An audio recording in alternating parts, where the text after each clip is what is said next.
ہم سب رمضان میں قرآن تو پڑھتے ہی ہیں، اس رمضان ہم سورہ بقرہ کا 21 ڈیز والا عمل بھی سٹارٹ کرنے والے ہیں انشاءاللہ۔ لیکن ایک سوال ہے، سورہ بقرہ کے ساتھ ایسا اور کون سا خاص کام ہے جو اگر ہم اپنی زندگی میں لائیں گے تو دعائیں بھی قبول ہوں گی اور معجزے بھی ہوں گے انشاءاللہ۔ تو آج کا ولاگ اسی راز کے بارے میں ہے۔ بسم اللہ الرحمن الرحیم۔ السلام علیکم ورحمۃ اللہ وبرکاتہ۔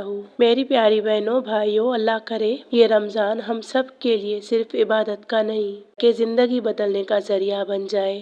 اللہ ہمارے دلوں کو قرآن سے جوڑ دے، ہماری دعائیں قبول فرمائے اور ہماری زندگیوں میں برکت، صحت اور سکون عطا فرمائے، اور ہم سے ہر وہ کام لے جو میرے نبی صلی اللہ علیہ وسلم کی سنت ہے اور میرے اللہ کا فرمان ہے، آمین یا رب العالمین۔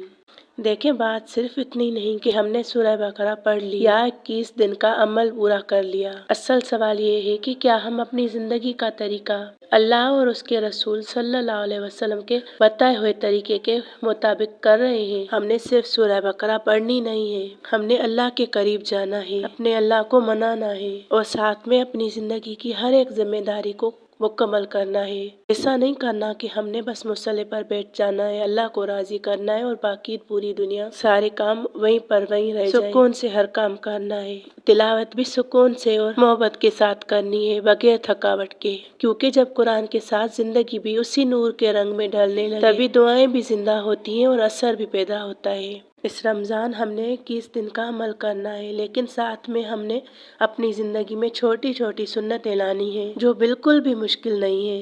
سب سے پہلے ایک چھوٹی سی سنت پر عمل کرنے کا ابھی سے ارادہ کریں۔ تھوڑا مشکل لگے گا لیکن خود کو بدلنا ہے اللہ اور اس کے نبی صلی اللہ علیہ وسلم کی سنت کے مطابق۔ سب سے پہلے آپ نے ٹوتھ برش اور پیسٹ کو بائے بائے کرنا ہے۔ پیسٹ نہیں منگوانی رمضان کی گروسری میں، کیونکہ اب آپ مسواک یوز کریں گے۔ ہم نے مسواک کا استعمال کرنا ہے۔ دیکھیں، مسواک کوئی معمولی چیز نہیں، یہ منہ کی صفائی کے ساتھ پورے جسم کی صحت سے جڑی ہوئی ہے۔ یہ میرے پیارے نبی صلی اللہ علیہ وسلم کی ایک پیاری سی سنت ہے۔ حدیث میں ہے، اگر میری امت پر مشقت یعنی مشکل نہ ہوتی تو میں ہر نماز، ہر وضو کے ساتھ مسواک کو فرض واجب کر دیتا۔ یعنی مسواک اتنی اہم سنت ہے کہ نبی کریم صلی اللہ علیہ وسلم نے فرمایا، اگر میری امت پر مشقت نہ ہوتی تو میں اسے ہر نماز یعنی ہر وضو کے ساتھ واجب کر دیتا۔ اور یہی بات مسواک کی فضیلت اور فوائد کو ظاہر کرتی ہے۔ اور آپ کو پتہ ہے، ہر وہ عمل جو نبی پاک صلی اللہ علیہ وسلم سے منسوب ہو وہ کرنا سنت کہلاتا ہے، اور شیطان سنت کو اپنانے سے جلتا ہے۔ ایک دوسری حدیث میں ہے کہ مسواک منہ کی صفائی ہے اور رب کو پسند ہے۔ یعنی مسواک صرف صفائی کا ذریعہ نہیں بلکہ اللہ کی خوشنودی حاصل کرنے والا عمل بھی ہے۔ ایک اور حدیث میں ہے کہ رات کی عبادت تہجد سے پہلے مسواک۔ حضرت حذیفہ رضی اللہ عنہ سے روایت ہے، جب بھی نبی کریم صلی اللہ علیہ وسلم رات کو اٹھتے تھے وہ اپنے منہ کو مسواک سے صاف کرتے تھے۔ یہ حدیث بتاتی ہے کہ مسواک صرف نماز سے پہلے ہی نہیں بلکہ رات کی عبادت سے پہلے بھی استعمال کی جاتی ہے۔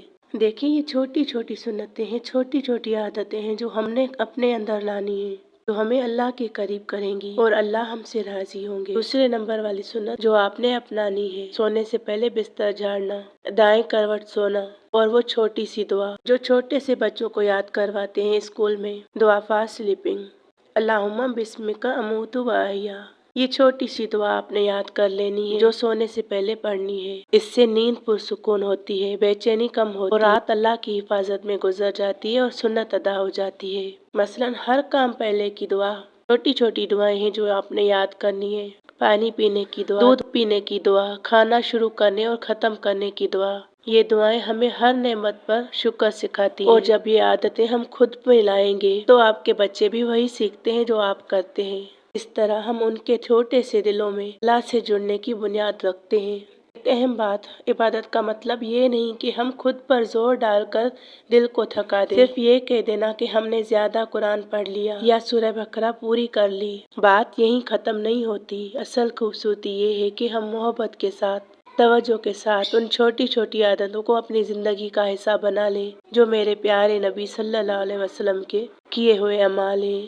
تو اس رمضان ہم سورہ بقرہ کا 21 دن کا عمل ایک ساتھ کریں گے، پھر دیکھیں گے انشاءاللہ اللہ کیسے خاموشی سے چیزوں کو بہتر کرتا چلا جاتا ہے انشاءاللہ۔ دیکھیں، یہ وہ پلیٹ فارم ہے جہاں وہ لوگ آتے ہیں جنہیں ہم نہیں جانتے، لیکن میرا ان کے ساتھ ایک دین کا رشتہ ہے۔ ایمان کا رشتہ ہے۔ میں ان سب کے لیے دل سے دعائیں کرتی ہوں جو لوگ مجھ سے دعا کے لیے کہتے ہیں، ان سب کے لیے دل سے دعا کرتی ہوں۔ اپنی دعاؤں سے پہلے ان سب کی پریشانیاں اپنے اللہ کی بارگاہ میں پیش کرتی ہوں۔ سجدوں میں رو رو کر دعائیں کرتی ہوں کہ یا اللہ، جو لوگ دعا کے لیے کہتے ہیں ان سب کی دعائیں قبول فرما۔ جو بچیاں رشتوں کے لیے پریشان ہیں، جن کی مائیں انہیں دیکھ دیکھ کر روتی ہیں، یا اللہ ان کے لیے بہترین رشتے آسان فرما۔ جو اولاد کے لیے دعا مانگتے ہیں اور جو اولاد نرینہ کے لیے بے قرار ہیں، یا اللہ انہیں اپنی رحمت سے نواز دے۔ جو کسی بھی قسم کی پریشانی، غم یا مشکل میں مبتلا ہیں، یا اللہ ان سب کی مشکلیں دور فرما اور ان کی مرادیں پوری فرما۔ آمین یا رب العالمین۔ اور اگر آپ بھی چاہتے ہیں کہ میں آپ کے لیے دل سے دعا کروں تو کمنٹس میں اپنا نام لکھا کریں